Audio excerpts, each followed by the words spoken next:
सदियों से चली आ रही सतभक्ति की ऐसी धारा, ऋषियों, मुनियों, देवताओं और त्रिदेवों ने भी जिसका भेद ना पाया।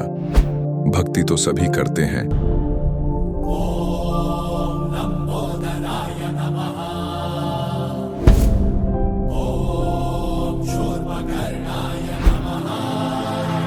और हरदम यह सोच रहती है कि रहने के लिए आलीशान घर हो, घूमने के लिए बड़े बड़े पार्क हो, खाने पीने के लिए स्वादिष्ट भोजन हो, हम कभी बीमार ना हो, कभी दुखी ना हो और कभी भी ना मरे।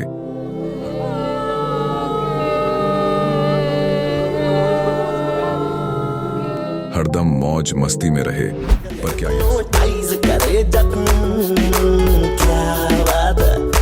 पर क्या यह संभव है?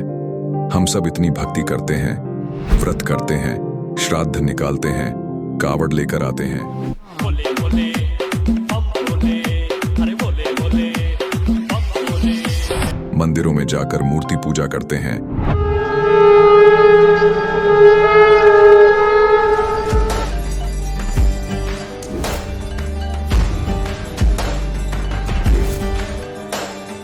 भानुकोटिभास्वरं भवाब्धितारकं परं नीलकण्ठमीप्सितार्थदायकं त्रिलोचनं कालकालमम्बुजाशमक्षशूलमक्षरम्। चर्च में जाकर प्रेयर करते हैं,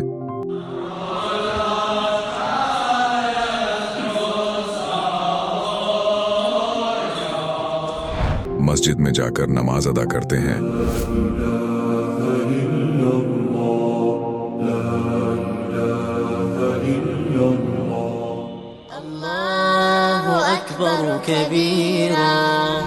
और गुरुद्वारों में जाकर माथा टेकते हैं,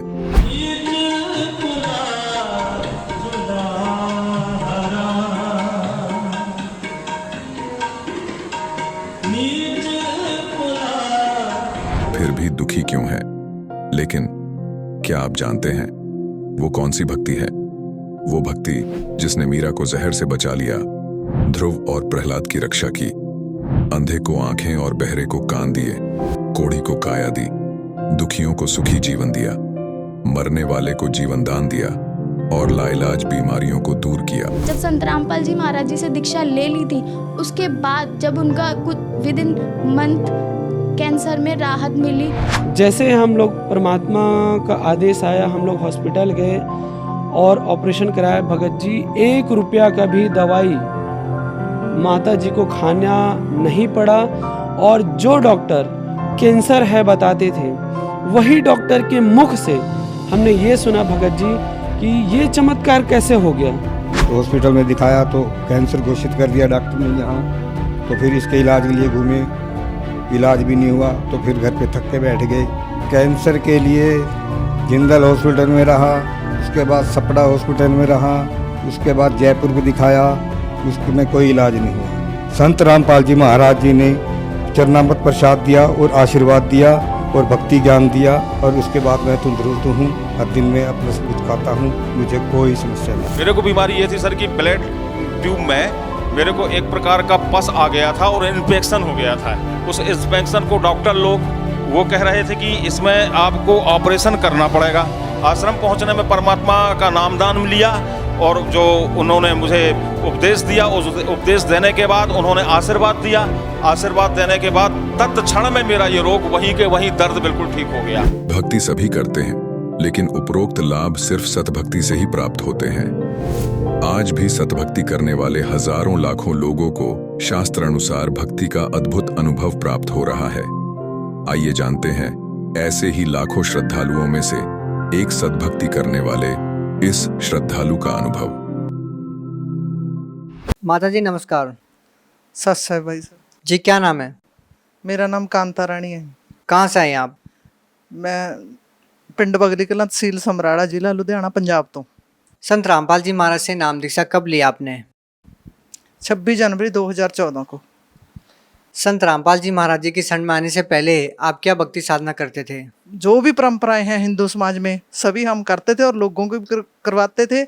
हम सरनेम से, हम ब्राह्मण जाति, जो दंत कथा सुनी सुनाई उसके मुताबिक हम ब्राह्मण जाति से बिलोंग करते हैं।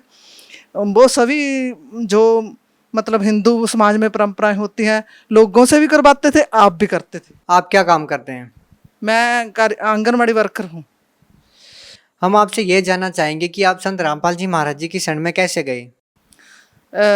ਸੰਤ ਰਾਮਪਾਲ ਜੀ ਮਹਾਰਾਜ ਜੀ ਦੀ ਸ਼ਰਨ ਮੇ ਸਾਡੇ ਨਾਲ ਸਾਡੇ ਗੁਆਂਢੀਆਂ ਦਾ ਘਰ ਹੈ, ਉਹ ਹੈਗੇ ਨੇ ਸ਼੍ਰੀਮਤੀ ਮਧੂਪ੍ਰਿਆ ਜੀ, ਡੀਓ ਰਿਟਾਇਰ ਨੇ।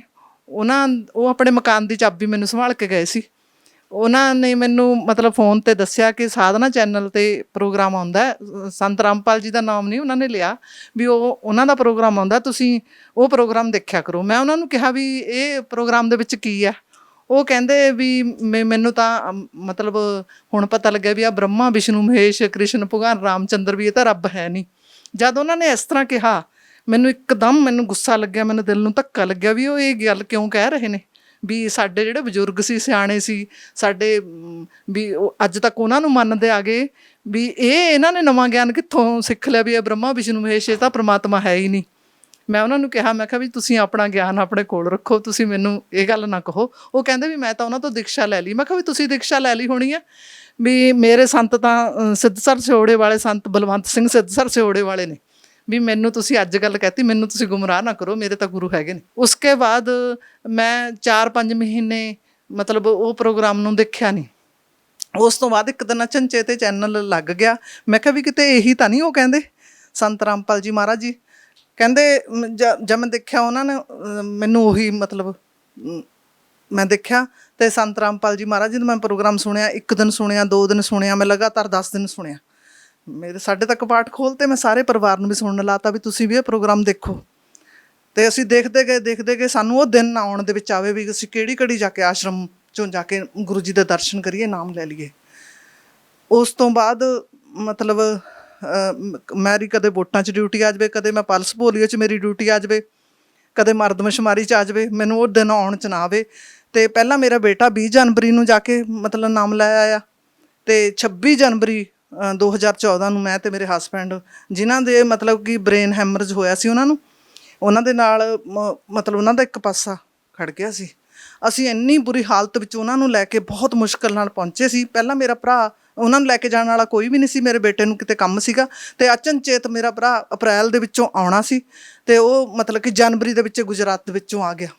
ਇਹੋ ਜਿਹਾ ਚਮਤਕਾਰ ਸਾਡੇ ਨਾਲ ਹੋ ਗਿਆ। ਮੇਰੇ ਭਰਾ ਨੇ ਗੱਡੀ ਦੇ ਵਿੱਚੋਂ ਇਹਨਾਂ ਨੂੰ ਚੁੱਕ ਕੇ ਹੀ ਲਾਇਆ, ਜਦੋਂ ਕਿ ਤੁਸੀਂ ਮੇਰਾ ਭਰਾ ਦੇਖੋ ਬਹੁਤ ਕਮਜ਼ੋਰ ਹੈ, ਇਹ ਇਹਨਾਂ ਦਾ 6 ਫੁੱਟ ਕੱਦ ਹੈ। ਉਹਨਾਂ ਨੇ ਇੰਨੀ ਪਰਮਾਤਮਾ ਦੀ ਕਿਰਪਾ ਹੋਈ, ਉਹਨਾਂ ਗੱਡੀ ਦੇ ਵਿੱਚ ਚੱਕ ਕੇ ਮੇਰੇ ਹਸਬੈਂਡ ਨੂੰ ਉਹਨਾਂ ਨੇ ਲਾ ਲਿਆ। ਜੇ ਤੁਸੀਂ ਦੇਖੋ ਤਾਂ ਮਤਲਬ ਜੇ ਉਹਨਾਂ ਦੀ ਉਸ ਵੇਲੇ ਦੀ ਹਾਲਤ ਦੇਖੋ ਅਤੇ ਅੱਜ ਉਹਨਾਂ ਦੀ ਹਾਲਤ ਦੇਖੋ ਤਾਂ ਤੁਸੀਂ ਹੈਰਾਨ ਰਹਿ ਜਾਓਗੇ ਵੀ ਇਹ ਉਹੀ ਬੰਦਾ ਜਿਹੜਾ ਇਹ ਉਦੋਂ ਲੈ ਕੇ ਗਏ ਸੀਗੇ ਇਹਨਾਂ ਨੂੰ। ਐਸੀ ਇਹਨਾਂ ਦੀ ਕਿਰਪਾ ਹੋਈ। बस उस तो बाद साढ़े परमात्मा ने सुखा की झड़ी ला दी। संत रामपाल जी महाराज जी से नाम दीक्षा लेने के बाद आपको क्या क्या लाभ हुए? सब तो बड़ा तो लाभ यह है जी, ਜਿਹੜੇ ਅਸੀਂ ਭਟਕਦੇ ਫਿਰਦੇ ਸੀਗੇ, ਮੈਂ ਮਤਲਬ ਮੈਂ ਗੀਤਾ ਨੂੰ ਅਣਗਿਣਤ ਵਾਰ ਪੜ੍ਹਿਆ ਸੀ। ਗੁਰੂ ਗ੍ਰੰਥ ਸਾਹਿਬ ਨੂੰ ਮੈਂ 4.5 ਮਹੀਨੇ 'ਚ ਅਰਥਾਂ ਸਮੇਤ ਪੜ੍ਹਿਆ ਸੀਗਾ। ਉਹ ਸਾਨੂੰ ਸਾਰੇ ਅਰਥ ਸਮਝ ਆ ਗਏ। ਗੀਤਾ ਦੇ ਮਤਲਬ ਇੱਕ ਇੱਕ ਅਰਥ ਸਾਨੂੰ ਸਮਝ ਲੱਗ ਗਿਆ। ਸਾਨੂੰ ਸੰਤ ਰਾਮਪਾਲ ਜੀ ਮਹਾਰਾਜ ਨੇ ਮਤਲਬ ਜੋ ਸ਼ਰ ਪੁਰਸ਼, ਅਕਸ਼ਰ ਪੁਰਸ਼, ਪਰਮ ਅਕਸ਼ਰ ਪੁਰਸ਼, ਸਾਨੂੰ ਬਿਲਕੁਲ ਇਹਨਾਂ ਬਾਰੇ ਗਿਆਨ ਨਹੀਂ ਸੀ। ਉਹ ਸਾਰਾ ਸਮਝ ਆ ਗਿਆ ਵੀ ਕਿਸ ਪਰਮਾਤਮਾ ਦੀ ਸ਼ਰਨ 'ਚ ਜਾਣਾ ਚਾਹੀਦਾ, ਪਰਮਾਤਮਾ ਨੂੰ ਪਾਉਣ ਦਾ ਮੰਤਰ ਕਿਹੜਾ, ਉਹ ਸਾਨੂੰ ਸਾਰਾ ਪਤਾ ਲੱਗਿਆ। ਮਤਲਬ ਸਾਨੂੰ ਸਾਰਾ ਸਮਝ ਆ ਗਿਆ ਜਿਹੜਾ ਗੁਰੂ ਗ੍ਰੰਥ ਸਾਹਿਬ ਦੇ ਵਿੱਚ ਲਿਖਿਆ ਸੀਗਾ, ਇੱਕ ਓਂਕਾਰ ਸਤਿਗੁਰ ਪ੍ਰਸਾਦ, ਜਿਹਦੇ ਵਿੱਚ ਮੈਂ ਉਹਨਾਂ ਦਾ ਅਰਥਾਂ ਦਾ ਇਹ ਮਤਲਬ ਕੱਢਦੀ ਸੀ। ਮੈਂ ਉਹਦੇ ਵਿੱਚ ਅਰਥਾਂ ਸਮੇਤ ਮੈਂ ਪੜ੍ਹਿਆ ਸੀ ਗੁਰੂ ਗ੍ਰੰਥ ਸਾਹਿਬ ਨੂੰ। ਉਹਦੇ ਵਿੱਚ ਲਿਖਿਆ ਸੀ ਇੱਕ ਓਂਕਾਰ ਸਤਿਗੁਰ ਪ੍ਰਸਾਦ। ਜਗ੍ਹਾ ਜਗ੍ਹਾ 'ਤੇ ਆਉਂਦਾ ਕਿ ਪਰਮਾਤਮਾ ਇੱਕ ਹੈ, ਉਹ ਕਿਹਦੇ ਦੁਆਰਾ ਪ੍ਰਾਪਤ ਹੁੰਦਾ ਹੈ? ਗੁਰੂ ਦੁਆਰਾ ਪ੍ਰਾਪਤ ਹੁੰਦਾ ਹੈ। ਉਹ ਮੈਂ ਪੜ੍ਹਿਆ। ਪਰ ਸੰਤ ਰਾਮਪਾਲ ਜੀ ਮਹਾਰਾਜ ਜੀ ਦੀ ਸ਼ਰਨ 'ਚ ਆਉਣ ਤੋਂ ਬਾਅਦ ਮੈਨੂੰ ਪਤਾ ਲੱਗਿਆ ਵੀ ਉਹ 3 ਮੰਤਰ ਦੇ ਕੋਡ ਵਰਡ ਸੀਗੇ।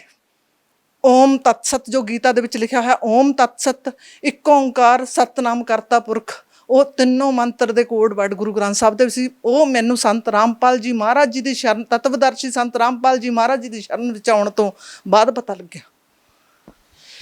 संत रामपाल जी महाराज जी की शरण में जो भी उनके अनुयायी जाते हैं, खासकर जो पुरुष भक्त होते हैं वो जाते हैं, जो पहले बहुत नशा करते थे, जब भी संत रामपाल जी महाराज का नाम लेते हैं उनका नशा दूर हो जाता है।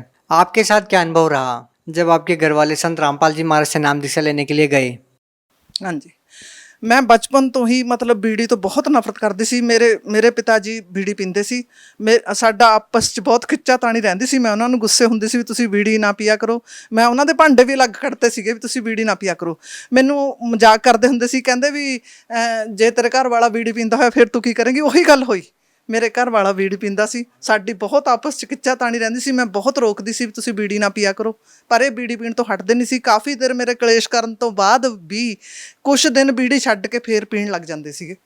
ਪਰ ਸੰਤ ਰਾਮਪਾਲ ਜੀ ਮਹਾਰਾਜ ਜੀ ਦੇ ਗਿਆਨ ਸੁਣਨ ਤੋਂ ਬਾਅਦ ਮਤਲਬ ਉਹ ਖੁਦ ਅੱਜ ਰੋਂਦੇ ਨੇ, ਉਹਨਾਂ ਦੇ ਅੱਖਾਂ 'ਚੋਂ ਹੰਝੂ ਆ ਜਾਂਦੇ ਨੇ। ਉਹ ਕਹਿੰਦੇ ਵੀ ਜੇ ਇਹ ਗਿਆਨ ਮੈਨੂੰ ਪਹਿਲਾਂ ਮਿਲ ਜਾਂਦਾ, ਪਰ ਮੈਨੂੰ ਇਸ ਢੰਗ ਨਾਲ ਕਿਸੇ ਨੇ ਨਹੀਂ ਸਮਝਾਇਆ ਵੀ ਜਿਸ ਤਰ੍ਹਾਂ ਗੁਰੂ ਸੰਤ ਰਾਮਪਾਲ ਜੀ ਮਹਾਰਾਜ ਦੱਸਦੇ ਨੇ ਵੀ ਤੁਹਾਡੇ ਅੰਦਰ ਚੈਨਲ ਲੱਗੇ ਹੋਏ ਨੇ, ਜੇਕਰ ਤੁਸੀਂ ਇਹੋ ਜਿਹਾ ਨਸ਼ਾ ਕਰੋਗੇ ਤਾਂ ਮਤਲਬ ਉਹ ਜਿਹੜੇ ਦੇਵੀ ਦੇਵਤਾ ਤੁਹਾਨੂੰ ਕੋਈ ਲਾਭ ਨਹੀਂ ਦੇਣਗੇ, ਮਤਲਬ ਤੁਹਾਡੇ ਨੁਕਸਾਨ ਹੀ ਹੋਣਗੇ। ਵੀ ਜੇ ਇਸ ਤਰ੍ਹਾਂ ਮੈਨੂੰ ਕੋਈ ਸਮਝਾਉਂਦਾ ਤਾਂ ਮੈਂ ਬੀੜੀ ਨੂੰ ਬਿਲਕੁਲ ਵੀ ਟੱਚ ਨਾ ਕਰਦਾ। माता जी, आपने संत रामपाल जी महाराज जी को ही क्यों गुरु बनाया? ਸੰਤ ਰਾਮਪਾਲ ਜੀ ਮਹਾਰਾਜ ਜੀ ਕੋ ਗੁਰੂ ਇਸ ਲਈ ਬਣਾਇਆ ਕਿ ਉਹ ਜਿਹੜੀ ਵੀ ਭਗਤੀ ਬਤਾ ਰਹੇ ਨੇ ਉਹ ਸਾਰੀ ਸ਼ਾਸਤਰਾਂ ਦੇ ਵਿੱਚ ਲਿਖੀ ਹੋਈ ਆ। ਸ਼ਾਸਤਰਾਂ ਦੇ ਅਨੁਕੂਲ ਭਗਤੀ ਦੱਸ ਰਹੇ ਨੇ। ਤੇ ਮਤਲਬ ਜਿਹੜੀ ਅਸੀਂ ਸਾਰੀ ਕੁੱਲ ਦੁਨੀਆ ਭਗਤੀ ਕਰ ਰਹੀ ਹੈ, ਹਿੰਦੂ, ਮੁਸਲਿਮ, ਸਿੱਖ, ਈਸਾਈ, ਸਾਰੇ ਜਿਹੜੀ ਭਗਤੀ ਕਰਦੇ ਨੇ ਸਾਰੀ ਸ਼ਾਸਤਰਾਂ ਦੇ ਵਿਰੁੱਧ ਕਰ ਰਹੇ ਨੇ। ਜਿਹੜੀ ਗੁਰੂ ਜੀ ਭਗਤੀ ਦੱਸਦੇ ਨੇ ਸਾਰੀ ਸ਼ਾਸਤਰਾਂ ਦੇ ਅਨੁਸਾਰ ਹੈ, ਸਾਰੀ ਸ਼ਾਸਤਰਾਂ ਦੇ ਵਿੱਚ ਪ੍ਰਮਾਣਿਤ ਹੈ ਜੀ। संत रामपाल जी महाराज जी ने विश्व के जितने भी धर्मगुरु हैं उनकी भक्ति पद्धति पर एक प्रश्न चिन्ह खड़ा कर दिया है। उनका कहना है कि जितने भी अन्य धर्मगुरु हैं वो अपने शिष्यों को, अपने श्रद्धालुओं को शास्त्र विरुद्ध भक्ति साधना प्रदान कर रहे हैं। भगत समाज इस बात का निर्णय कैसे करे कि संत रामपाल जी महाराज जी सही बता रहे हैं या जो अन्य धर्मगुरु हैं वो सही बता रहे हैं? ਦੇਖੋ ਜੀ, ਬਿਨਾਂ ਸੋਚੇ ਸਮਝੇ, ਬਿਨਾਂ ਕਿਸੇ ਨੂੰ ਦੇਖੇ ਪਰਖੇ, ਉਹਦੀ ਗਹਿਰਾਈ ਤੱਕ ਜਾਏ ਤੋਂ ਬਿਨਾਂ ਕੋਈ ਕਹਿ ਦੇਵੇ ਵੀ ਮਤਲਬ ਇਹ ਗਲਤ ਹੈ, ਇਹ ਸਹੀ ਹੈ, ਉਹਨੂੰ ਸਹੀ ਕਹਿਣਾ ਵੀ ਗਲਤ ਗੱਲ ਹੈ, ਗਲਤ ਕਹਿਣਾ ਵੀ ਗਲਤ ਗੱਲ ਹੈ। ਪਹਿਲਾਂ ਮਤਲਬ ਪੂਰੀ ਗਹਿਰਾਈ ਤੱਕ ਜਾਓ। ਸੰਤ ਰਾਮਪਾਲ ਜੀ ਮਹਾਰਾਜ ਜੀ ਦਾ ਪ੍ਰੋਗਰਾਮ 7:40 ਤੋਂ 8:40 ਤੱਕ ਸਾਧਨਾ ਚੈਨਲ 'ਤੇ ਰੋਜ਼ਾਨਾ ਆਉਂਦਾ। ਮੇਰੀ ਸਾਰੇ ਭਗਤ ਸਮਾਜ ਨੂੰ ਹੱਥ ਬੰਨ੍ਹ ਕੇ ਬੇਨਤੀ ਹੈ ਵੀ ਤੁਸੀਂ ਉਸ ਪ੍ਰੋਗਰਾਮ ਨੂੰ ਇੱਕ ਦਿਨ ਨਹੀਂ, 2 ਦਿਨ ਨਹੀਂ, 3 ਦਿਨ ਨਹੀਂ, 10 ਦਿਨ ਵੀ ਨਹੀਂ, ਤੁਸੀਂ ਉਸ ਪ੍ਰੋਗਰਾਮ ਨੂੰ ਲਗਾਤਾਰ 4 ਮਹੀਨੇ ਦੇਖੋ ਬਿਨਾਂ ਨਾਗਾ ਪਾਏ। ਤੁਹਾਨੂੰ ਆਪਣੇ ਆਪ ਪਤਾ ਲੱਗ ਜਾਊਗਾ ਵੀ ਕੀ ਗਲਤ ਹੈ ਕੀ ਸਹੀ है। बहन जी, संत रामपाल जी महाराज जी ने विश्व के सभी धर्मगुरुओं को आध्यात्मिक ज्ञान चर्चा के लिए आमंत्रित किया था। क्या रहा उन ज्ञान चर्चाओं के बाद? आप किस निर्णय पे पहुंचे? हाँ जी, देखो जी, जो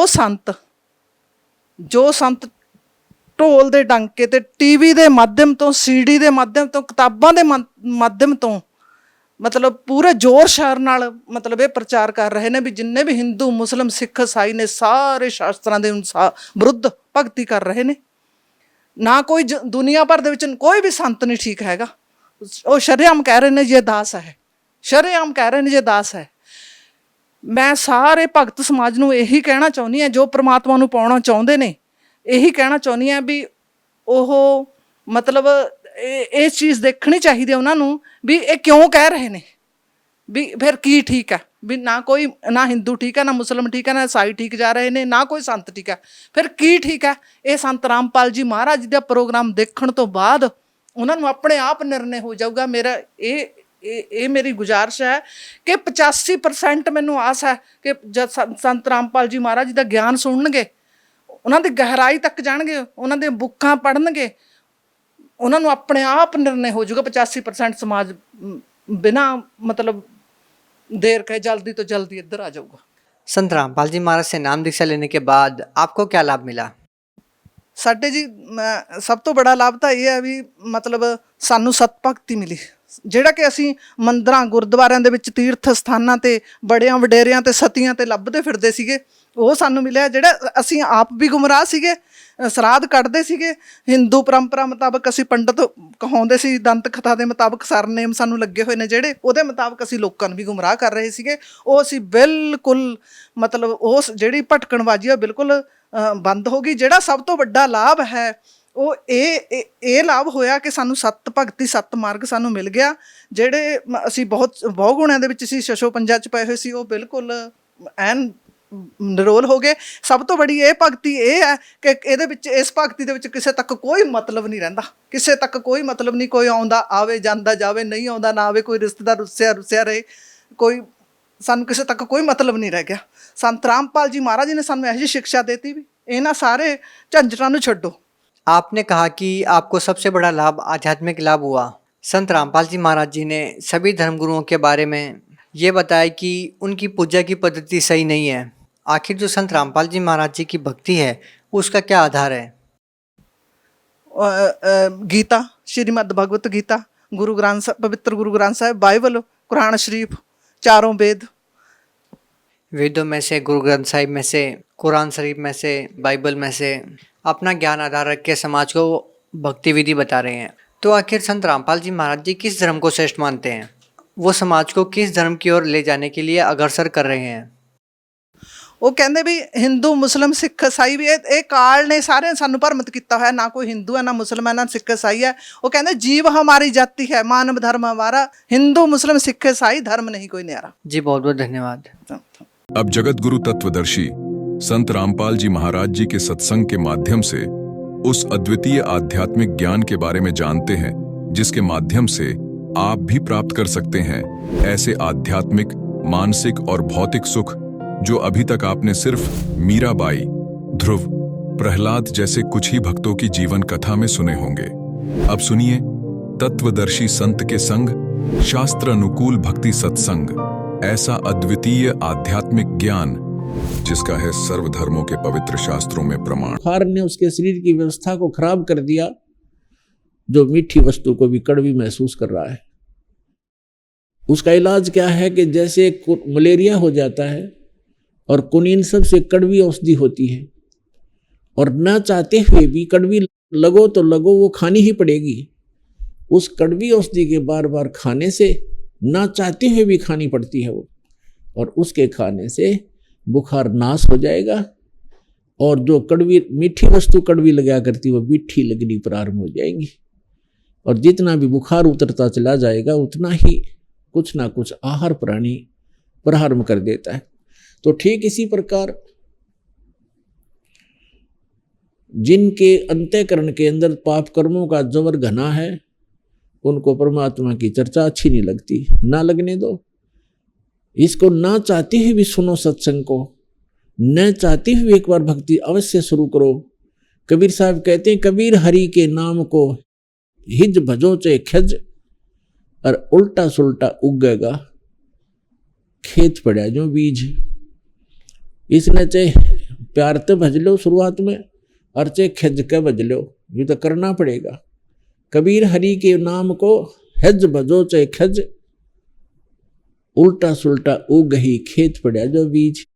खेत में बीज डाल दिया उसने, वो उल्टा पड़ो चाहे सुल्टा, वो उगे ही उगेगा। तो इस प्रकार हमने प्रारंभ में तो ऐसे आपने करना होगा, और फिर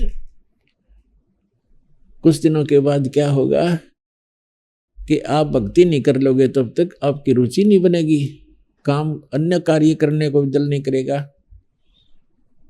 तो जैसे जिनको पहले बुखार था उनको ये कहते थे कि महीने में एक बार आना पड़ेगा। दूर देश के भक्त आते हैं, उनको 3 महीने 4 महीने का समय रखा, क्योंकि डॉक्टर जो है ट्रीटमेंट करने के लिए ही मरीज को बार बार बुलाता है, उसको शौक नहीं होता। तो हम आपको इसलिए बुलाते हैं, आप आते रहोगे, आपकी रुचि बढ़ेगी, आपके शुभ संस्कार बढ़ते चले जाएंगे, फिर आपकी आप पर रुचि हो जाएगी, आप डटे नहीं, डटोगे फिर तय। जब आपके पाप कर्मों का जबर उतर जाएगा फिर आप रोक के नहीं रुक सकते, आपने बुलाने की आवश्यकता नहीं, आप आया करोगे, आप इस ज्ञान से परिचित हो जाओगे, और आपके अंतःकरण में जमा वो पाप नष्ट हो जाएंगे। फिर आपको सतलोक आसन बरवाला के बगैर कोई स्थान दिखाई नहीं देगा इस पृथ्वी पर जहां आप ये सोचो कि ये मेरा अपना है।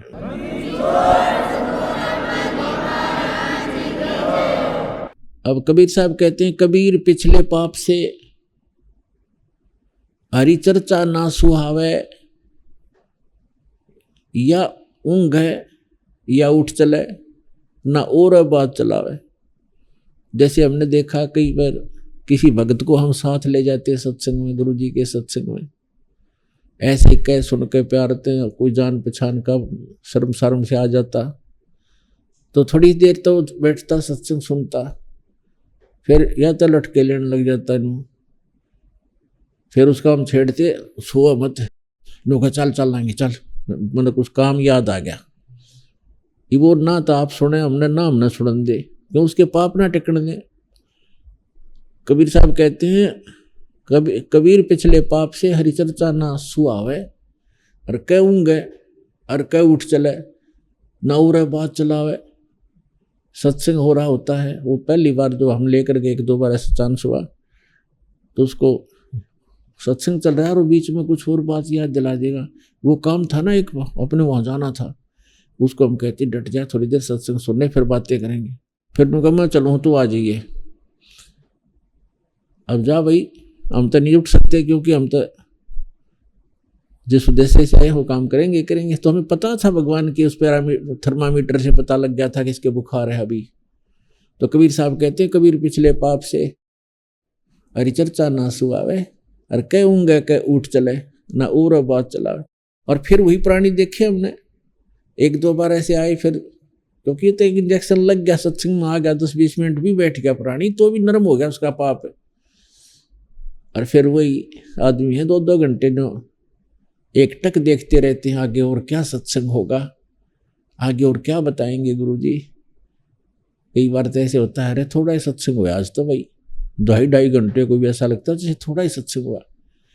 तो पाप आपके कट गए और रुचि भगवान में बढ़ गई। तो जैसे बीमार व्यक्ति पहले 1 रोटी मुश्किल से खा पाता है, औषधि सेवन करने लगता है, और फिर देखा जब बुखार उतर जाता है तो सूखी रोटी होगी नोके ले आ फटाफट, सब्जी की आवश्यकता नहीं, सूखी खा जाएगा। और जब पहले वो सारे स्वस्थ भोजन बना रखा होता है 36 प्रकार की व्यंजन का, वो भी नहीं अच्छा लगता था।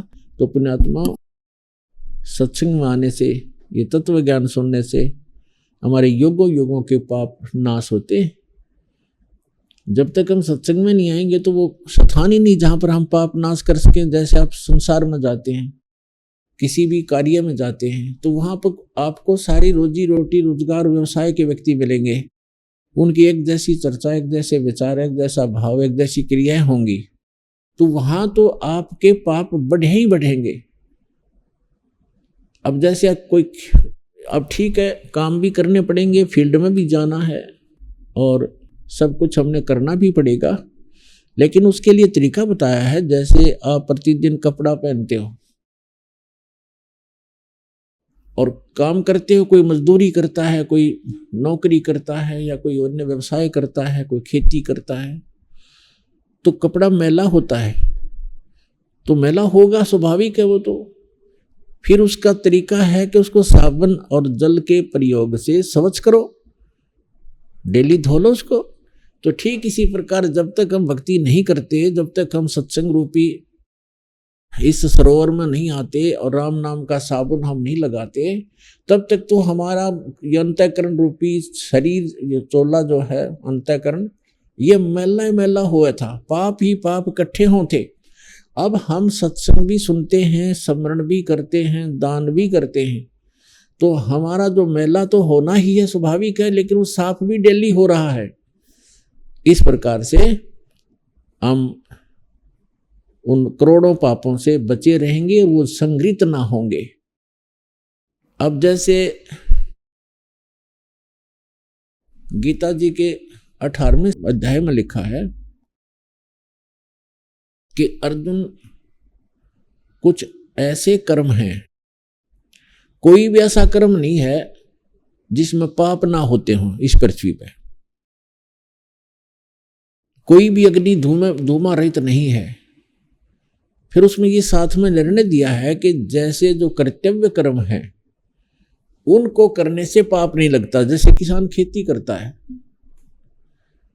तो खेती करेगा, उसमें तो करोड़ों जीव मारता है सारा दिन में, वो हल के द्वारा फाड़ता है जमीन को, बहन बेटियां पोछा लगाती हैं,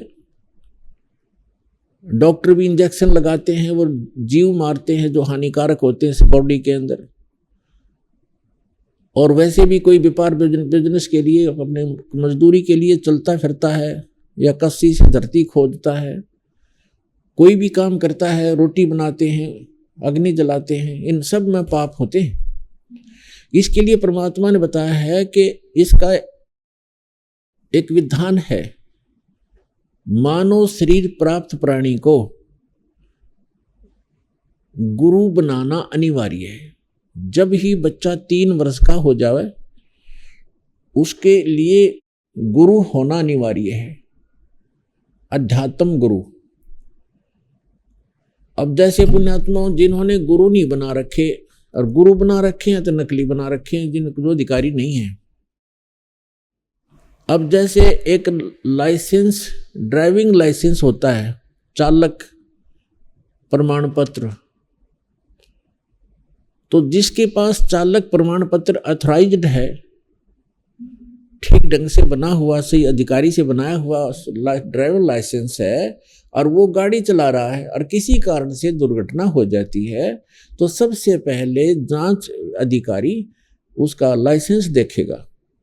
यदि उसके पास लाइसेंस है तो 90% बच गया कि ये अनट्रेंड नहीं है, इससे जो गाड़ी चलाने में कोई गलती नहीं हुई, कोई और सर्कमस्टांस बन गए हैं जिस कारण से दुर्घटना हुई है। और यदि उसके पास लाइसेंस नहीं है तो सीधा ही दोषी है, उसका तो कोई ऑप्शन नहीं रहा, गाड़ी चलाने का वो अधिकारी नहीं, चलानी उसने आती नहीं और गाड़ी लेके चल पड़ा तो वो सीधा दोषी है, कोई दुर्घटना हो जाती है। तो इसी प्रकार जो गुरु नहीं बना रखा जिन्होंने और नकली बना रखे हैं, तो उनसे ये पाप तो होते ही हैं, क्योंकि सभी, कोई मजदूरी करता है, कोई किसान का काम करता है, कोई कुछ करता है, तो उनसे जो पाप होते हैं वो उनको भोगने ही पड़ते हैं, क्योंकि उन्होंने ये शरीर रूपी गाड़ी जो चलाई है इसका लाइसेंस नहीं बनवाया। लाइसेंस बनाते समय अधिकारी उनको ट्रेनिंग देते हैं कि राइट मोड़े तो वैसे देखे, लेफ्ट में करे तो वैसे देखे, फर्स्ट गियर इतनी स्पीड पर हो, सेकंड दूसरी इतनी पर हो, ब्रेक ऐसे लगाए, सावधानी बरतनी चाहिए, इतनी दूर से स्लो कर देनी चाहिए गाड़ी को, यानी पूरा ट्रेन कर दिया जाता है, जिस कारण से वो दुर्घटना कर ही नहीं सकता। ठीक इसी प्रकार सत्संग के अंदर जो गुरुजन होते हैं, इस राम नाम की गाड़ी, शरीर रूपी गाड़ी जो उसको प्राप्त हुई है जीव को, उसको चलाने से पहले उसने उसकी सारी कुछ क्रियाओं का और सभी फॉल पॉइंट्स का प्लस माइनस सारी सिखाई जाती है। इच्छा कर मारे नहीं, बिन इच्छा मर जा, कहे कबीर तास का वही पाप नहीं लगे।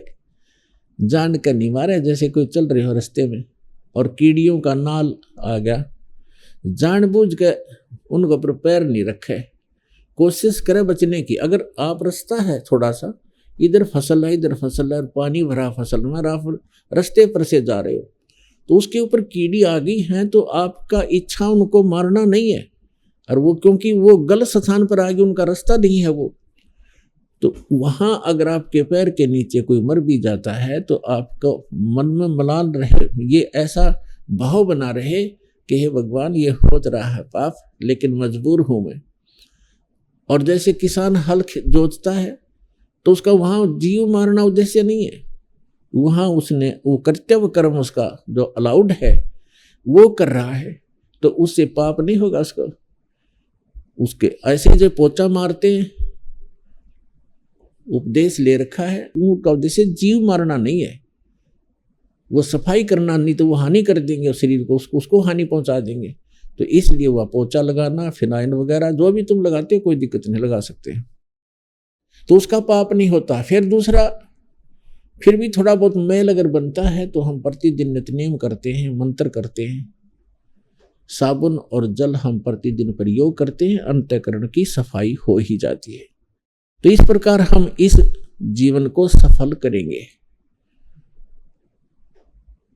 तो आपका लाइसेंस बन गया है और आप इच्छा कर नहीं मार सकते। इच्छा कर मारते हो तो फिर तो अपराधी हो ही, जानबूझ के जैसे कोई लेकर जूते ऐसे मकोड़े मारने लग जाए, वो तो मूर्ख है, फिर ऐसे भक्त नहीं कर सकता। तो इस प्रकार हम इस स्थान पर हो रहे इन पापों से बच सकते हैं। और ये ऐसा स्थान है पुण्यात्मा, जब तक सद्गुरु नहीं मिलते तब तक पाप तो नाश होंगे नहीं। ठीक है, थोड़े बहुत कोई अच्छा गाइड करता है, बुरे भले का ज्ञान करा भी देता है, तो उससे पाप और पुण्य दोनों ही संग्रहित होते चले जाएंगे आपके। अब ये ऐसा स्थान है जैसे किसान खेती तैयार करने के लिए, फसल तैयार करने के लिए और जमीन को कितनी बार हल से जोतता है, हल से उसको गुड़ाई करता है, उसमें बाता है और बा के उसको घास रहित करता है।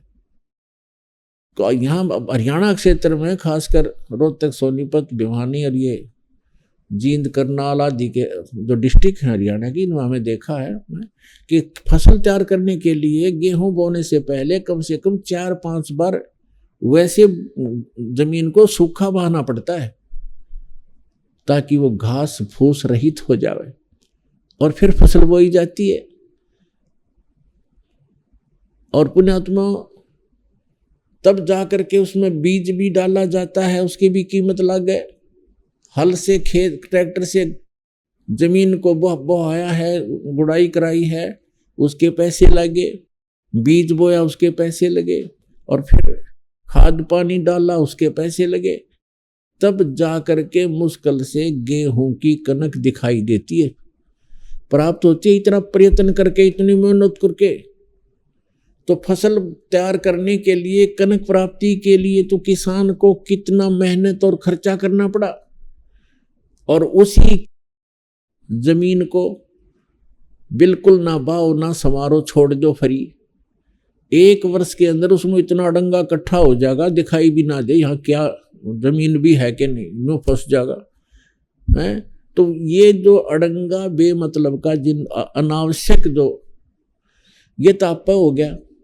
और कनक तैयार करने के लिए, गेहूं तैयार करने के लिए मेहनत भी करी, पैसा भी लगा, और फिर भी कोई ना कोई झटका, कोई ओले गिर गए, कभी फ्लड आ गई, कभी सूखा पड़ गया, वो समस्या न्यारी रहती है साथ पैरेलल। तब जाकर किधर कहीं पर ये गेहूं दिखाई देते होते हैं, प्राप्त होते हैं। और अड़ंगा अप्पा हो गया। तो ये ऐसा स्थान है, ये काल का, ये पृथ्वी लोक, ये सारे लोक, इस पे पाप तो बिना करे होंगे और पुण्य करने के लिए उस किसान की तरह विशेष व्यवस्था करनी पड़ेगी, पैसे भी लाने पड़ेंगे, टाइम भी निकालना पड़ेगा, और तब जा करके आपके पुण्य बढ़ेंगे। ये लोक ही ऐसा है। पृथ्वी ऊपर पग जो धारे, करोड़ जीव एक दिन में मारे। कबीर परमात्मा अपनी प्यारी आत्मा धर्मदास जी को समझाते हैं कि आप धर्म भी कर रहे हो, भक्ति भी कर रहे हो, और तीर्थ यात्रा भी कर रहे हो, और फिर कहते हो हम कोई पाप नहीं करते। तो परमात्मा ने उनको समझाया, पहले तो तेरे पाप गिनवाऊं, कितना करता है दिन में। पृथ्वी ऊपर पग जो धारे, करोड़ जीव एक दिन में मारे। सत्य ब्राह्मण की है हत्या, जो चौका तुम देवो नित्या। जो चौका लीपते हो, रोटी बनाते हो, चौला चौका करते हो, इसमें सत्य ब्राह्मण की हत्या तो एक टाइम के खाना बनाने में आप कर देते हो। ब्राह्मण मीन भक्त, संत आत्मा की हत्या का बहुत गणा पाप शास्त्रों में बताया है। तो परमात्मा याद दिला रहे हैं कि ये तो तुझे मालूम है कि एक ब्राह्मण की हत्या का कितना पाप होता है। तो अब बताता हूं कि सत्य ब्राह्मण की है हत्या, जो चौका तुम देवो नित्या। जो लीप ल्याप कर डेली पोचा मारते हो, सत्य ब्राह्मण की हत्या जितना पाप कर देते हो। और ब्राह्मण सेंस हत्या जो होई, जल स्नान करत हो सोई।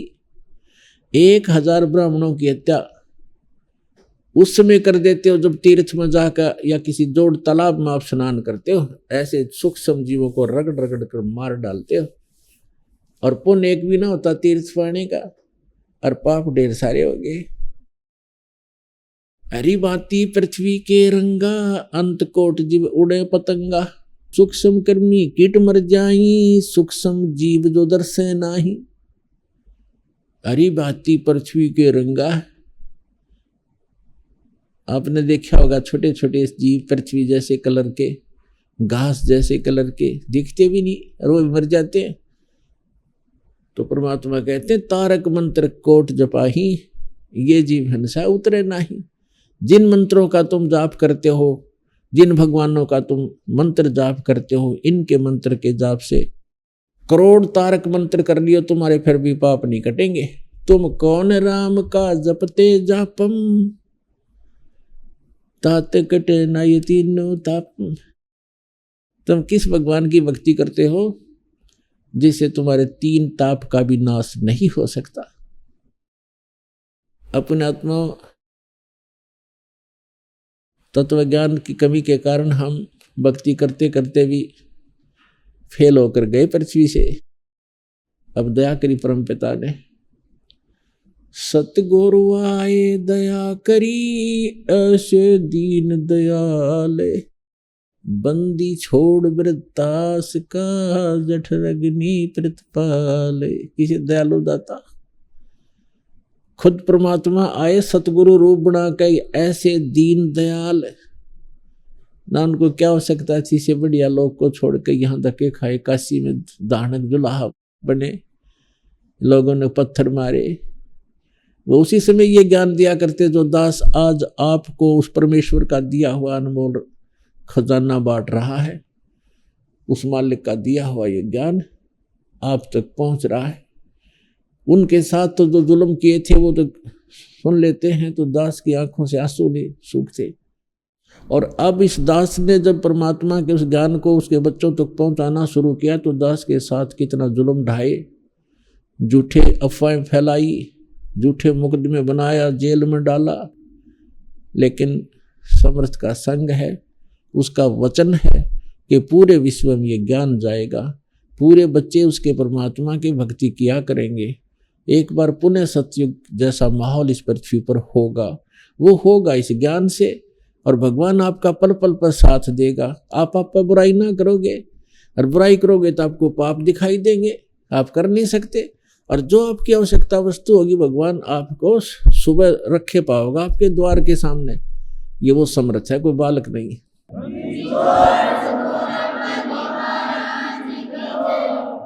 और तभी हम बुराइयों से बचेंगे, भगवान से डरेंगे, जब हमें किसी चीज का अभाव रहेगा ही नहीं घर पे। क्योंकि पहले तो हम अपनी इच्छाओं की कमी करेंगे, और जब तक इच्छा कम नहीं होगी हम भक्ति नहीं कर सकते। इच्छा कम कैसे होंगी कि हमें पता लग जाएगा कि हम जो संग्रह कर रहे हैं, सारा जीवन बर्बाद कर रहे हैं कोठी बंगले बैंक बैलेंस बनाने के लिए, ये तो मूर्खों का काम दिखेगा। आपने महामूर्ख करेगा इस काम को। ऐसे बहुत से प्रमाण हैं। एक कबीर साहब कहते हैं आपको फिर ऐसा ज्ञान होगा, आप परमात्मा के भक्ति और ज्ञान को और सत्संग को प्राथमिकता दिया करोगे, और संसारिक काम में कोई देरी भी होगी तो आप भगवान पर विश्वास करोगे कि मालिक आप पर संभालोगे। संभालना भी उसी ने है, जीव तो अपने सत्य का प्रयत्न ही कर सकता है। अब जैसे बहुत से ऐसे प्रमाण दास ने इस भक्ति मार्ग पर लगने के बाद ज्यादा महसूस होता है, क्योंकि आंखें खुल जाती हैं हमारी, हमें ज्ञान की रोशनी टॉर्च मिल जाती है, उसके चांदने में चलते हैं, रोशनी में चलते हैं। इस दास ने दीक्षा ली थी, और दीक्षा लेने से 2-3 वर्ष पहले, सन 1983-84 की बात है, रोहतक में दास सर्विस करता था, जूनियर इंजीनियर सिविल इन इरिगेशन डिपार्टमेंट हरियाणा के। तो वहाँ एक बैंक मैनेजर था। बैंक मैनेजर ने रोहतक में सेक्टर 1 के अंदर, सेक्टर 1 में या 3 में ध्यान नहीं इतना, उसमें कोठी बनाई, कुछ तो बैंक लोन दिया, कुछ अपना जुगाड़ जोड़ रहा था। उस समय 3.5 लाख रुपए लगे थे उसके। उस समय के 3.5 लाख, राज के 35 लाख। और वो कोठी बनकर तैयार होगी, उसकी मुहूर्त के लिए पंडित बुला रखे, गुरुजी आ रहे, और उधर से सारे अपने रिलेटिव और मित्र फ्रेंड्स बुला रखे। पहले तो हवन हवन करना था, फिर उसके बाद गुटी शूटी का प्रोग्राम था अलग से कमरे में। तो सुबह के समय वो संडे का दिन था, संडे था, रविवार था, और उसको कोई वस्तु, आवश्यक वस्तु लाने के लिए वो स्कूटर उठा कर और बाजार में जा रहा था। मेडिकल मोड़ बोल रहे हैं वहाँ पर, दिल्ली रोड के ऊपर एक मेडिकल मोड़ है। मेडिकल मोड़ के ऊपर एक टू व्हीलर से उसका टू व्हीलर टकरा गया, स्कूटर से स्कूटर। उसने तो स्पीड हो रही थी, आगे ध्यान थी, धुन लग रही थी उसकी, इधर कोई गुटी छुट्टी लाऊंगा और फिर आज मुहूर्त हो गया कोई ठीक है। स्कूटर से स्कूटर टकरा गया और गिर गया। ऐसे पड़ते ही एक फुटपाथ था, फुटपाथ पर लगी कनपटी, वहीं प्राण पूरे हो गए उस भाई के।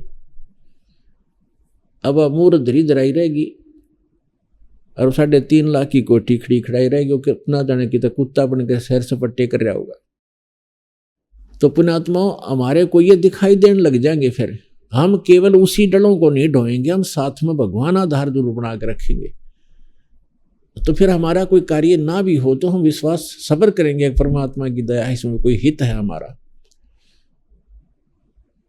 तो इस प्रकार पुण्यात्माओं, ये बहुत खतरनाक जो दौर है इस कलयुग का, इसमें थोड़ा सा सुविधा मिली है हमारे को, शिक्षित हुए, अच्छी तरह नहान धोन लग गए, बढ़िया ये इंस्ट्रूमेंट बना बैठे हम, इंटरनेट लगा लिए, हवाई जहाज बना लिए, अरे भगवान से अब कोसों दूर हो गए। एक बार दास एक अपने भगत के यहाँ गया था जहाज से, तो वापस आ रहे थे, मेरे साथ एक और भगत था। तो जहाज स्टार्ट हुआ, हमारा स्वाभाविक है कि हम मंगलाचरण करते हैं, चाहे गाड़ी बैठे हों चाहे वैसे चले सफ़र करते समय, तो मंगलाचरण अवश्य पढ़ते हैं। जो ही जहाज स्टार्ट हुआ, तीन वाली सीट पर बैठे थे हम, दो, एक तीसरा लास्ट में बैठा था, अप टू डेट शायद युवा लड़का 24, 25, 30 साल का। हम मंगलाचरण करने लगे मन मन में, धीरे धीरे ऐसे करके। तो वो जब हमारा वो पूरा हो लिया, तब वो कहता है, आप हमारी मंगल कामना कर रहे थे। अरे वाह, 21वीं सदी में चल रहे हैं और आज भी तो भगवान मानते हो। आज साइंस ने कितनी तरक्की कर ली है, ये है वो। हम नहीं बोले, हम इस मूर्ख गिला के माथा मारा ही के समझावा इसने, क्योंकि इसकी तो बुद्धि खराब हो रही है, थोड़ा बहुत पढ़ लिख क्या होगा, कोई नौकरी बढ़िया होगी इसकी, और ये जहाज बना लिया तो इसने सब कुछ बना लिया, इसका मतलब ये हो गया। तो पुण्यात्माओं, या काल ने हमारे एक और भगवान के बीच में बाधा खड़ी कर दी है, विज्ञान। लेकिन ये ज्ञान से समाप्त हो जाएगी, इससे बड़ा विज्ञान है ये तत्व ज्ञान। अगर 2 वर्ष वर्षा ना होए, यह सारी विज्ञान यही पड़ी पढ़ाई रह जाएगी। ना कोई टीवी देखनी आ रहा है, ना जहाज में बैठनी आ रहा है, भूखे मर कर टक्कर मार मार कर मर जा दुनिया। तो खाक है ये विज्ञान। असली विज्ञान तो ये है कि परमात्मा की भक्ति करो, सारी आपदाओं को टालेगा, जियोगे तब तक सुखी रहोगे, और कोई अभाव नहीं होने देगा इस पृथ्वी पर भी। ऐसी वर्षा करने लग जाएगा भगवान अपने भक्तों के लिए, हरे भरे बाग बगीचे बना देगा, इसने के देर लगे है, और सतयुग जैसा माहौल बना देगा। तो इस प्रकार हमने परमात्मा को आधार बनाकर जीना पड़ेगा यदि हम भक्ति करना चाहते हैं। तो यहाँ भगवान बताते हैं, राम नाम रटते रहो जब तक घट में प्राण, कभू तो दीन दयाल के भनक पड़ेगी कान। मारे सत्य गुरु दे रहे हे लारे, सत्य नाम सुमर मन में लारे। मारे साहेब दे रहे हे लारे, सत्य नाम सुमर मन में लारे। सत्य नाम सुमर मन में लारे, भगवान सुमर मन में लारे, मारे सायब दे रहे। हे लारे सतनाम सुमर मन में लारे, मारे सत्य गुरु दे रहे। हे लारे सतनाम सुमर मन में लारे। अभी आपने सुने जगत गुरु तत्वदर्शी संत रामपाल जी महाराज के मंगलमय सत्संग प्रवचन। आइए अब सुनते हैं उन भक्तों के अनुभव जिन्होंने संत रामपाल जी महाराज के प्रमाणित ज्ञान से प्रभावित होकर नाम दीक्षा लेकर अनेकों लाभ प्राप्त किए।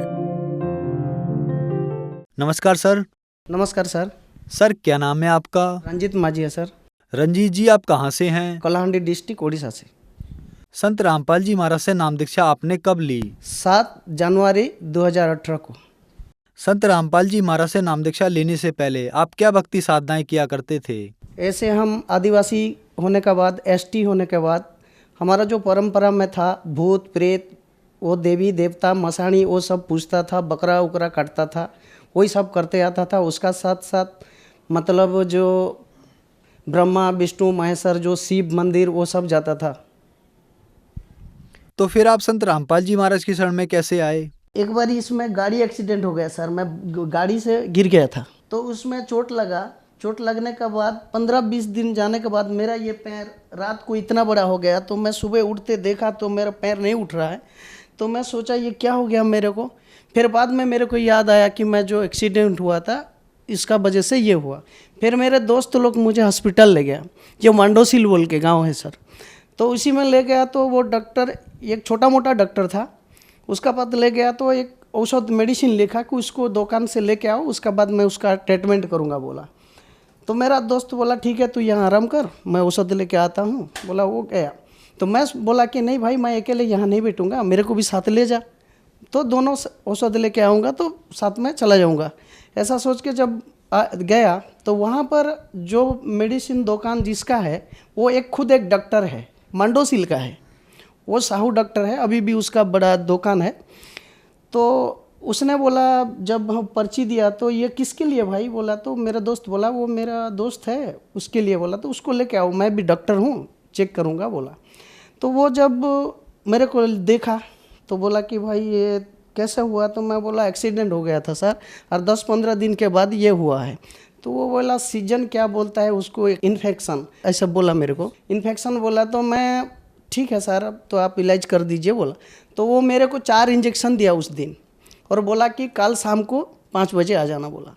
तो फिर उसी दिन भी गया तो 3 इंजेक्शन लगाया, फिर कल शाम को आना बोला। ऐसे करके 2-2 इंजेक्शन लगा के 6 दिन गया।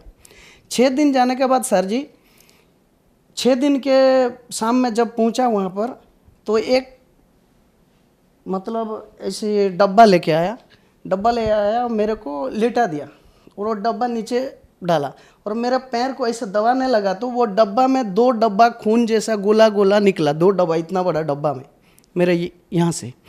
उसके बाद बोला कि इतना सारा तेरा इसमें था, अभी तू ठीक हो जाएगा ऐसा बोला। फिर 2 इंजेक्शन लगा के मेरे को भेज दिया। फिर अगले दिन 7वां दिन में फिर गया तो फिर वो साफ़ किया। साफ़ करने के बाद बोला कि कितना दूर तक तेरा ये है अभी पता नहीं चल रहा है, कल फिर आना बोला। फिर गया। अगले दिन मैं अपना जो कैंची है ना जो रुआ काटते हैं डॉक्टर लोग, उसको दबाया तो वो अंदर इतना दूर तक चला गया। तो मेरे को बोला कि ये तो भाई होल हो गया तेरा हड्डी में होल हो गया है। तो मैं बोला सर ये कैसे हो गया सर? तो बहुत दिन हो गया ना इसीलिए तेरा कैंसर हो गया। मेरे को तो बताया नहीं, मेरा दोस्त को बुला के बताया कि उसको हड्डी कैंसर हो गया है और वो मतलब उसको बोल देना। तो वो मेरा दोस्त मेरे को बताया तो मैं बोला कि कैसे, अभी तो मैं बचने वाला नहीं हूँ, फिर गरीब आदमी हूँ, पैसा इतना मेरे पास है नहीं। को बताया कि भाई ये तो मरेगा क्योंकि इसका इलाज तो यहाँ होता नहीं है और उसका पास पैसा भी है नहीं, तो ये मरेगा ही मरेगा। लेकिन उसका फॉर्मेलिटी के लिए मतलब अपना दिल बहलाने के लिए उसको मैं टैबलेट और औषध जो देता हूँ वो लगाते रहे, लेकिन वो बचेगा नहीं, ऐसा बोला था। और मेरा दोस्त भी अभी सबूत है वो। तो वो बोला कि ऐसा ऐसा हो गया, तेरे घर को फ़ोन कर देता हूँ। बोला तो मैं बोला नहीं करना मेरे घर को, क्योंकि मैं तो दुखी यहाँ हूँ, मेरे घर वाले दुखी हो जाएंगे, मेरे पति बच्चे सब लोग दुखी हो जाएंगे, पत्नी ये सब दुखी हो जाएंगे। तो वो बोला ठीक है। तो मैं क्या सर, उसी टाइम मेरे को, मैं उससे पहले ये ज्ञान गंगा पुस्तक, मेरे हेल्पर जो मेरे से काम करता था, हेल्पर, मैं मिस्त्री का काम करता हूँ, तो मेरा हेल्पर ज्ञान गंगा पुस्तक रखा था और उसको वो कबर में बंद करके अपना सिर पर तकिया दे के सोता था। तो एक दिन वो ड्यूटी गया था, मैं नहीं गया उसी दिन, दारू जोर से पिया था सर, और मैं ऐसा ऐसा करके देखा तो बुक निकला, मैं खोला, पढ़ा, मतलब ऐसा खोला तो उसमें ओम, अभी जो ओम और प्लस चिन्ह जो होता है सभी का दिए हैं, तो उसको मैं ऐसा खोल के बोला कि ये क्रिश्चियन का किताब कहाँ से रखा है। बोला, मैंने उसको रख दिया, नहीं पढ़ा। फिर उसके बाद सर मैं फिर दारू दुकान में चला गया। दारू दुकान में जाने के बाद अपना जो खाना बना था, बनाने वाला, उसको बोला कि मैं मीट मछली लेके आता हूँ, तू बना और दारू लेके आऊँगा, बोला। तो बनाने के बाद फिर दोनों बैठ गया उसी सामने और पीने लगा। तो मेरे दिमाग में कैसे हो गया कि वो किताब को पढ़, ऐसा मेरा दिमाग में आया। तो मैं फिर उस किताब को वो दारू पीते समय ही पढ़ा तो सर उसमें देखा कि कौन ब्रह्मा का पिता है, कौन विष्णु की माँ, ये सब लिखा है। तो मेरे दिमाग फैल गया कि ब्रह्मा विष्णु का भी माता पिता है, आज तक हम सुना नहीं था, ये कैसे किताब है। फिर मैं दूसरे पल्च खोला, ऐसे खोल के देख के गया एक पेज, तो एक भक्तों का अनुभव पढ़ा था मैं। तो मुझे ऐसा कैंसर था, ऐसा वो हुआ था, संत रामपाल जी का, महाराज का जो शिष्य लोग जो अपना अनुभव बताते हैं, तो उसी पुस्तक में पढ़ा था। तो मुझे वो याद था। तो सर मैं ये अपना जो कैंसर का बार तब याद आया कि मैं वो किताब में पढ़ा था। तो मैं वो किताब तो उसका है, मेरे पास तो है नहीं, तो मैं कैसे पाऊँगा। तो मेरे दिमाग में ऐसा परमात्मा भर दिया था कि उसमें जो पैम्पलेट आता था, वो पैम्पलेट को मेरे जेब में भरा रखा था मैं। तो वो मेरे को याद आया कि मेरे पास पैम्पलेट है, वो पैम्पलेट में क्या लिखा है तो दिखने के बाद मेरे को पता चल जाएगा। फिर मैं जब गांव चला गया, अगले दिन में वो मंडोसिल से गांव चला गया, फिर गया तो मेरे पास मोबाइल भी नहीं था। तब दूसरे को जाके वो पैम्पलेट दिखा के उसको मैं एसएमएस किया, बर वाला फ़ोन किया। पहले तो फ़ोन किया तो कौन बोल रहा है, नहीं मैं रंजीत माझी बोल रहा हूँ और ये किताब मुझे मिलेगा क्या, बोला। तो वहीं से बोला कि नहीं, आप एसएमएस करो, आपका एड्रेस पूरा पता दे के एसएमएस करो इसी नंबर में, तो आपको मिल जाएगा। तो फिर मैं दूसरे लड़का का मोबाइल में एसएमएस किया और मेरे को 2 दिन के बाद एक भगत, जैसे संत रामपाल जी के शिष्य रहते हैं अपना गांव का नज़दीक में, वो ला के बस में मेरे को दिया। तो मैं पढ़ने का बाद मेरे दिल में ये आया कि गुरु है तो संत रामपाल जैसा गुरु नहीं है और भगवान है तो कबीर जैसा भगवान नहीं है। मैं जब पढ़ के ये अनुभव किया, संत रामपाल जी महाराज से बोले कि आप सही भगवान हो तो परमात्मा मेरी ये कैंसर जो बीमार है उसको ठीक कर देना दाता, मैं आपकी शरण में आऊँगा। तो उसी रात को मैंने पहले जैसे लगाता था वो साफ करके, उसी औषध को, मतलब मैलम जो देते हैं, वो मैलम को लगाया और सो गया। सोने के बाद सुबह उठा तो भगत जी मैं ऐसे नहाने चला गया तालाब में नहा के, घूम के, धो के, पूरा फ्रेश होके, जैसे कि मुझे कुछ नहीं हुआ, ऐसे ही मेरे को महसूस नहीं हो रहा है कि मेरे पैर में कुछ था। उसके बाद मैं घर आया, घर आने के बाद भी घर वाले कुछ नहीं बोला, मेरे पत्नी भी कुछ नहीं बोला। तो मेरे को खाना वाना दिया, फिर क्या बोला, जो सुबह धोता हूँ मैं, फिर औषध लगाता हूँ। तो मेरे पत्नी बोला कि आज नहीं साफ़ करोगे क्या, गर्म पानी कर दिया हूँ, साफ़ करो, बोला। तो मेरे को याद आया, ठीक है लाओ, बोला। तो मैं जब खोला वो पट्टी, खोलने के बाद भगत जी उसमें जब खोला और रोए में जो मैलम पानी दिया था, डेटल पानी, वो साफ करने लगा तो वहाँ से खून निकला। तो मैं बोला खून कैसे निकल रहा है भाई, खून तो नहीं निकलना चाहिए। फिर मैं थोड़ा दबाया तो थोड़ा अंदर नहीं गया, फिर अच्छा से दबाया तो देखा तो पूरा मांस भर गया था वहाँ। तो मैं बोला कि बंदी छोड़, संत रामपाल जी महाराज आपकी कृपा से मैं अच्छा हो गया भगवान, मेरे को कब तुम्हारा बुलावा आएगा, ऐसा सोचा सर। फिर बाद में मैं बोला अपने पत्नी को कि मैं नाम दीक्षा ले लूँगा, लेकिन वो नाम दीक्षा ऐसे लेना है कि कैसे नाम दीक्षा लूँगा तो वो तो मुझे मालूम नहीं संत रामपाल जी महाराज से। तो मेरे को तो वही पता नहीं था कि नाम क्या है, लेकिन दीक्षा बोल के मालूम था, क्योंकि अपना जो गांव में लोग दीक्षा लेते हैं तो ऐसा दीक्षा होगा ये, ऐसा मेरे को मालूम था। तब मैं वो भगत को फ़ोन किया, जिस भगत ने, भगत बोलो तो वो संत रामपाल जी महाराज का शिष्य, उसको फ़ोन लगाया। तो उसने उसको पूछा कि भाई अरे इस दीक्षा कैसे मिलेगा? तो वो बोला कि जारिंग गांव में नामदान सेंटर है, वहीं पर नाम दीक्षा दिया जाता है। उसके बाद 4 नंबर जब जनवरी में गया, 7 जनवरी 2018 को, तो मेरे को नाम दीक्षा संत रामपाल जी महाराज से मिली। सर, आपको हड्डी कैंसर यानी बोन कैंसर था। डॉक्टर्स ने आपको मना कर दिया था कि अब आपकी जिंदगी ज्यादा नहीं है। आपने संत रामपाल जी महाराज से प्रार्थना की और संत रामपाल जी महाराज ने आपको नाम लेने से पहले ही ठीक कर दिया। तो क्या संत रामपाल जी महाराज से नाम दीक्षा लेने के बाद भी आपको लाभ मिले? हाँ मिले सर, बहुत सारे लाभ मिले सर। इतना बोलूँगा तो थक जाऊँगा सर, लेकिन थोड़ा सा बताऊँगा। मैं पहले तो मुझे आध्यात्मिक ज्ञान हुआ कि भगवान क्या चीज़ होता है, ये मुझे महसूस हुआ और भगवान को पहचाना। संत रामपाल जी महाराज पूर्ण परमात्मा है, पहचाना। अपना वेद शास्त्र में जो है वो हमको मिला। मैं बहुत नशा करता था सर। सुबह उठता हूँ तो पहले दारू पीता था और मेरे घर वाले भी तंग आ जाते थे कि ये दारू कैसे छूटेगा।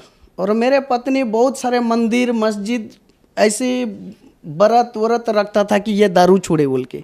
मेरे पिताजी, मेरे बड़े भैया, इन लोग, मैं जब नहाने जाऊंगा बोलने से भी मेरे पीछे एक आदमी भेज देते कि ये दारू पीने जाएगा बोल के। मेरे घर आके भी पूछ सकते सर। तो जब वो मेरे को, जो मेरे साथ में जाता है, मेरे सिक्योरिटी बॉडीगार्ड बन के, उसको मैं पैसा दे देता था कि नहीं बोलना तू, मैं दारू पी जाने जा रहा हूँ, तू नहीं बोलना, तू ये पैसा ले बोल के उसको मैं पैसा दे के फिर दारू पी के आ जाता था। ऐसा नशा करता था। लेकिन जब संत रामपाल जी महाराज से नाम दीक्षा ली, वो दारू आज तक मैं छुआ नहीं, ना मुझे याद भी नहीं आता है। और गुटखा इतना खा जाता था सर, मेरे ये इतना नहीं खुलता था।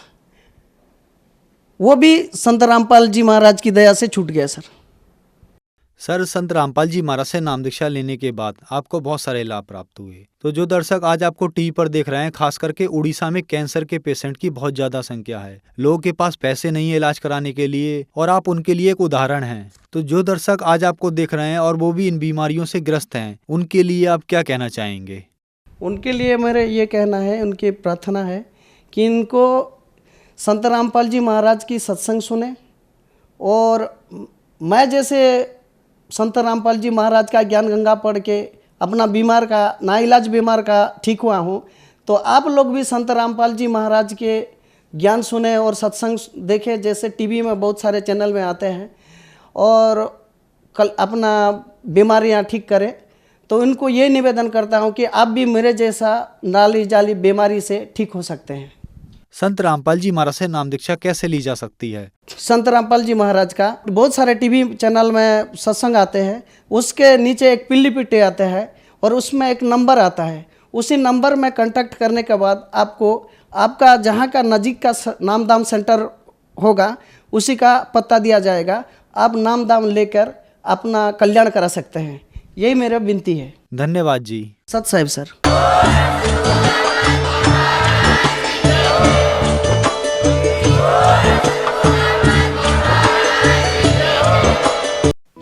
आप सुन रहे थे जगत गुरु तत्वदर्शी संत रामपाल जी महाराज के मंगल प्रवचन। अधिक जानकारी के लिए संपर्क करें।